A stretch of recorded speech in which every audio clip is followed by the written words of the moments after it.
Clearance levels acquired. Accessing Project Nicola's sheep. The target is the Goji Industries' genetically designed hybrid nicknamed Vex. It is in our interest, the swift and discreet termination of said asset, in order to solidify the superiority of our product in the market without issues. We aim to create a specimen that is capable of surviving a wide range of ecosystems while thriving, in order to investigate antibiotics for a wide range of protozoan-derived illnesses in the antibodies this asset would develop. That will be our cover-up.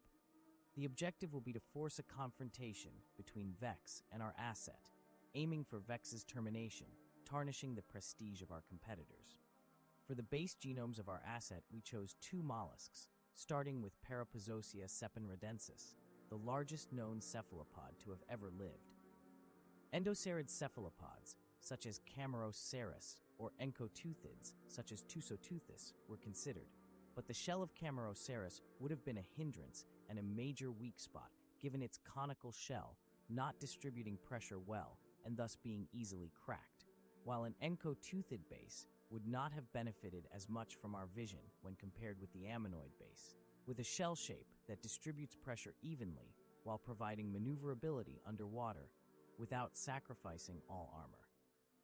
Our second base was Chrysomalon squamiferum, also known as the scaly foot snail.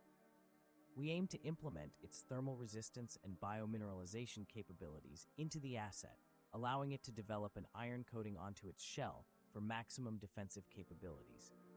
However, issues began to arise as the added weight of the iron coating made the asset too heavy to control its buoyancy, causing it to sink to the bottom and resort to crawling on the seafloor. Pelagic capabilities were imperative for the project. That is why Nautilus Genome was implemented in order to increase the air chamber size, compensating for the added weight. Specific adjustments were made for the shell as well, in order to optimize the maximum thickness of the iron layer at the cost of the shell's original material without compromising buoyancy control and accounting for the predicted mass of the asset's soft tissue, leaving us with a 5 centimeters thick iron coat covering an aragonite shell of roughly 5 centimeters, the total shell being 2.62 meters in diameter, leaving us with a shell that we estimate would need 500,000 newtons / 14,500 psi for a blunt impact to crack it, or 25,000 newtons / 36,260 psi for a piercing impact to perforate it. The asset was well defended, but it needed predatory behavior and the tools to display it. We achieved this by implementing the genome of Mesonicoteuthis hamiltoni, the colossal squid, the largest extant invertebrate in the world. We implemented its mix of hooks, suckers, and beak onto the asset, giving it a better grip onto its prey. Said hooks and beak would also be covered in iron due to the scaly foot snail's iron coating, allowing the asset to effectively grapple without issue any target, armored or not. The colossal squid also provides adaptability to Arctic temperatures. This, paired with the scaly foot snail's heat resistance, allows the asset to inhabit a wide range of temperatures and depths without issues. Further analysis concluded that our asset's armament remained unfit for the job at hand. Thus, a consensus was reached in order to implement Electrophorus electricus, which is known as the electric eel, at the cost of several millions of insulation material for the facility designated as the asset's enclosure. Given the approval of the implementation of the electric eel's electrocytes, we aimed to provide it with the maximum possible electrical discharge its body would allow without risking an unplanned termination upon usage, giving us a number of 1,200 volts at 1.2 kilowatts of power with an effective shock range of 1 to 2 meters and a detection range of 5 meters in salt water. This discharge is further enhanced by the scaly foot snail's iron coating, the beak, hooks, and shell of our asset becoming natural electrodes, being capable of directing electricity directly onto the prey or aggressor without loss of effectiveness due to salt water's conductivity. Our final implementation to the genetic makeup of the asset is the genome of another gastropod, Vita zebra, the zebra nerite snail, genome that will allow the asset to develop an elongated extendable siphon, allowing for more precise movement underwater, and the ability to intake oxygen from the surface without leaving the water, thanks to the electric eel's ability to breathe air, which was implemented beforehand. But the main purpose behind the nerite snail's implementation was to allow the asset to adjust to different osmotic pressures and give its shell's periostracum the compounds to help prevent excessive water loss in saltwater and reduce excessive water absorption in freshwater, enabling it to inhabit both. Another reason for this choice was because freshwater, due to its low conductivity, does not hinder the bioelectric capabilities of our asset, the effective range of discharge and detection increasing to roughly 5 meters and 10 meters respectively. With this, our asset cannot only survive at a wide range of depths and temperatures, but salinity and oxygen levels as well. It is with great pleasure we introduce our asset properly as Teslaceras fulgens, Tesla's shining horn. Codename Nicola. At an estimated length of 14.4 meters and weighing 600 kilograms, Nicola can reach speeds ranging from 6 miles per hour to 22 miles per hour at a caloric intake of 19,000 calories per day, with a predicted lifespan exceeding 40 years, all while showcasing notable levels of intelligence, capable of intermediate feats of problem solving.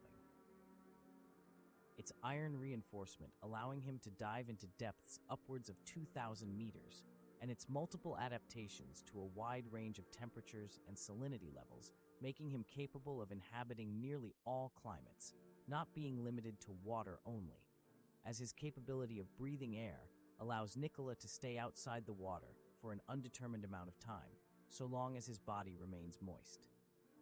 Armed with an iron beak capable of delivering shearing bites with 22,300 newtons of force and 300 iron-coated hooks, some surpassing 10 centimeters in length, capable of swiveling, allowing for the ideal grip, and the electrocytes found alongside all its body, with an electrogenic power of 1,200 volts at approximately 1 amperes, with an effective shocking range of 1 to 5 meters and an electroreception range of 5 to 10 meters, Nicola was perfectly designed for the task at hand.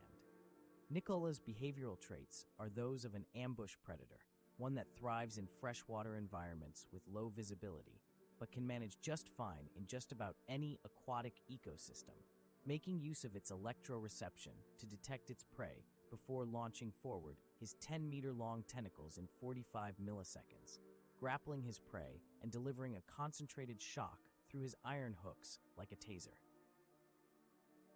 While its adaptability is undeniable, Nicola was made for a specific task, terminating Vex. A task we are sure he will succeed in, given our simulation's promising results. We placed Vex and Nicola in the open ocean at approximately 600 meters of depth in the mesopelagic zone. While Nicola's electroreception might be much more precise and tuned than Vex's echolocation, echolocation still remains superior in the range department, so we assume Vex will know of Nicola's existence long before he does in response. Every aspect of Nicola was made keeping Vex in mind. The choice of mollusks was not at random. If we made a large predator with the according behavioral traits, the possibility for Vex fleeing the scene was a risk we were not willing to take. Rather than triggering a territorial response, we sought to trigger a prey response from Vex. Orcas and especially belugas are no stranger to cephalopod meat, and it is not uncommon to find ammonite shells with perforation from mosasaur teeth. The prey response will cause Vex to be in a less aggressive state, and her behavioral traits suggest a hypothetical course of actions that will end up in her termination. We designated 2 outcomes. Outcome number 1, Vex attacks straight away. Vex lines herself just out of view from Nicola, knowing exactly his position, while on the other hand, he most likely knows something is close, but cannot exactly know what or where, and most likely is not alert. Using her superior speed, she closes the distance between her and Nicola, seeking to bite straight into Nicola's soft, tender skin before he hides away. But despite Vex's speed, the cephalopod narrowly avoids the attack by hiding onto its shell. This was thanks to Nicola's electroreception range, which detected Vex the moment she entered it, alerting him of the danger. Upon this initial failure, Vex may observe her target for a while before her tylosaur and crocodile instincts kick in, trying to crack the shell of Nicola with her jaws. But Nicola's iron sulfide coating would prove too durable for Vex's jaw, especially considering barracuda teeth are more suited for shearing and slicing rather than cracking objects. This action, however, will be what seals her fate, as the moment her mouth makes contact with the iron shell, she would be struck with a force beyond her understanding, a danger she cannot outrun: electricity. We considered that the beluga's fatty tissue and blubber would work partially as insulation from Nicola's electric shocks, shielding her from most damage. However, oral tissues have very little resistance, meaning a large portion of the electrical current would flow directly into Vex's nervous system, allowing electricity to easily enter the bloodstream, nerves, and brain. While probably not lethal instantaneously, we predict it would be more than enough to stun Vex temporarily. Crucial moments her slower and less agile opponent will use to come out of hiding and wrap her with his tentacles, burying his iron needles deep into her skin, most likely in the less protected underside, and begin rasping away at her flesh right away as Nicola drags Vex deeper down, his heavy shell acting as an anchor, soon surpassing Vex's pressure limit. And should Vex struggle against the grip, Nicola's iron hooks, buried deep within her flesh anywhere they can, are ready to deliver a shock that would be 100% lethal, making Nicola a victor in this outcome. Outcome number 2. Vex does not attack straight away. Vex, upon identifying Nicola as a slow prey item incapable of escaping her, will choose to retain energy and approach at her cruising speeds to inspect Nicola more up close, her intelligence and by extension curiosity being showcased here. It is not uncommon for cetaceans, especially orcas, to play with their defenseless food. Both hybrids will have some seconds to inspect each other, though Nicola, unlike Vex, might be more on the defensive side, using his flexible siphon to maintain his front-facing Vexes to the best of its ability. Vex's countermeasure against intelligent creatures, her transparent fins, won't confuse Nicola, who is not a visual hunter, instead perceiving the world around him through electroreception.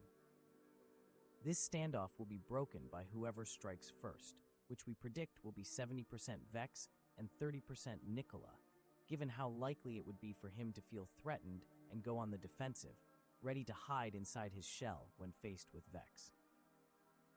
If Vex strikes first, the most likely scenario is outcome number 1, but if she manages to bite Nicola's soft flesh the moment her jaws close shut, a jolt of electricity will be released. The shock would cause powerful muscle contractions, potentially locking the jaw onto the flesh and prolonging exposure, and a very, very disturbed Nicola wrapping the remaining of his arms all around Vex's face in response, sending further electrical shocks straight into her brain, being, as you might expect, lethal. But what if Nicola is the one who strikes first? Shooting his tentacles forward at the curious Vex, it depends if he misses or not. If he misses and Vex counterattacks, the most likely result is outcome 2.1. If he succeeds, it all depends on whether his sharp iron hooks get a good grip and pierce her skin, which is likely. The iron sulfide coating redirecting the volt straight onto Vex, minimizing the effects of saltwater's conductivity, the effectiveness of this attack being reduced to where the tentacles are latched onto, which will determine the severity of the shock, which could range from a mild annoyance to strong enough to stun her temporarily. It all depends on how deep the hooks go and how much blubber that part has. If it is the latter of the two, Vex will be reeled back and end up in a situation similar to the one in outcome number 1. If not, it will depend on whether the shock was or was not hurtful enough to make Vex consider retreating. Being that the case, after getting a strong enough shock to prompt an animal with such an ego to run away, miraculously managing to avoid getting grappled by Nicola. Vex may still be at high risk, as the aftermath of such an encounter could leave her with cardiac arrhythmia, severe nerve damage causing her pain constantly, and tissue necrosis. issues that without any specialized veterinary to treat them will cause her death later down the line. Unlike Nicola, whose cephalopod nature allows him to sustain severe amounts of dismemberment and damage with a high chance of natural recovery. With this, we can conclude that Velox cristatus adaptations do not have the necessary tools at its disposal to hunt Tesloceras fulgens, yet the latter's resemblance to a common prey item makes it a wolf in sheep's clothing, as concepts such as electricity are completely alien to a creature that experiences them for the first time, much less identifying a creature that possesses such capabilities, regardless of its intelligence.